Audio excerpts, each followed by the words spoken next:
listeners. Welcome back to Weekday Wind Down with the Word, where we are reading through the book of Numbers.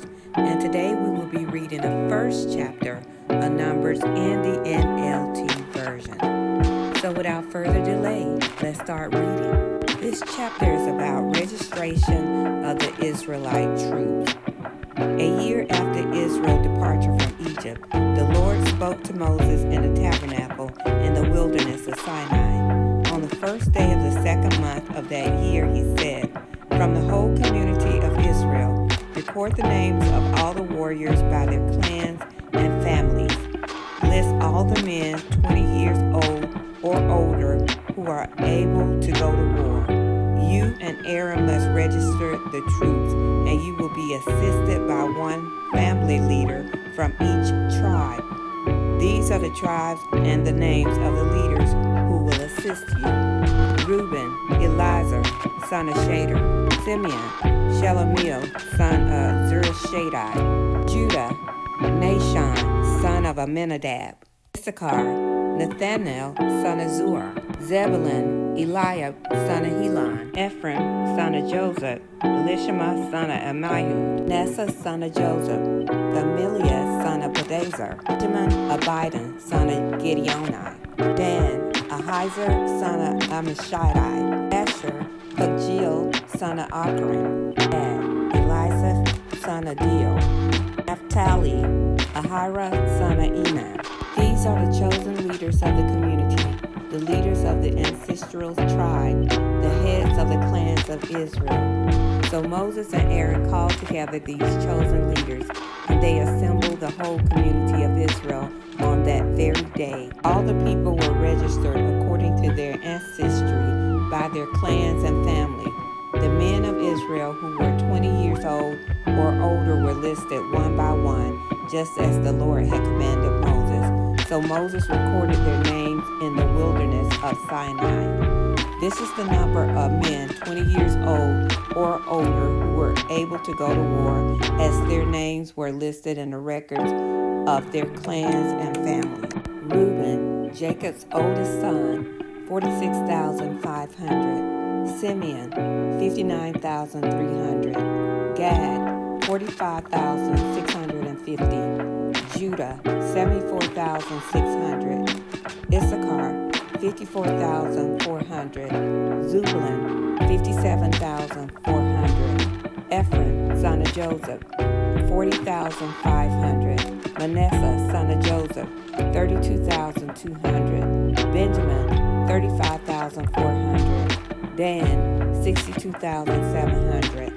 Asher, 41,500. Naphtali, 53,400. These were the men registered by Moses and Aaron and the 12 leaders of Israel, all listed according to their ancestral descent. They were registered by families, all the men of Israel who were 20 years old or older and able to go to war. The total numbers were 603,550, but this total did not include the Levites, for the Lord had said to Moses, "Do not include the tribe of Levi in the registration. Do not count them with the rest of the Israelites. Put the Levites in charge of the tabernacle of the covenant, along with its furnishings and equipment. They must carry the tabernacle and all its furnishings as you travel, and they must take care of it and camp around it. Whenever it is time for the tabernacle to move, the Levites will take it down, and when it is time to stop, they will set it up again. But any unauthorized person who goes near the tabernacle must be put to death. Each tribe of Israel will camp in a designated area with its family banner, but the Levites will camp around the tabernacle of the covenant to protect the community of Israel from the Lord's anger. The Levites are responsible to stand guard around the tabernacle." So the Israelites did everything just as the Lord had commanded Moses. And that concludes the reading of Numbers 1 in the NLT version. When I first started reading this chapter, I thought about, the Lord isn't having them to count the people for his purpose. I mean, he already knows everything.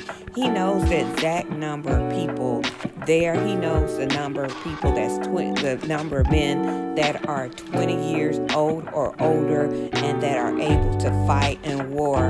I think this was more for the people of Israel so that they will be organized, because he is a God of order, and I think it was for their benefit that they know the number of people that are ready to go to war when it comes down to that timing.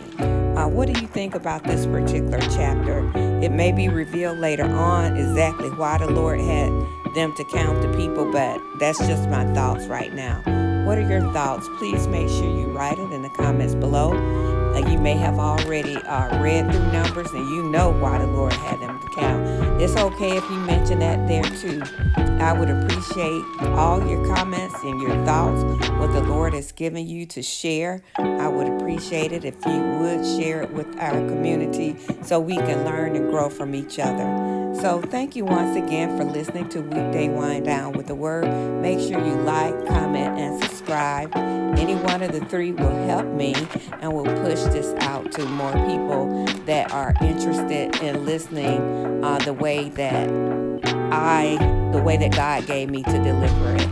And so if you would, please like every video, comment, I heard you, and subscribe. Thanks so much for listening to Weekday Wind Down with the Word. Have a blessed life in Jesus Christ. Bye.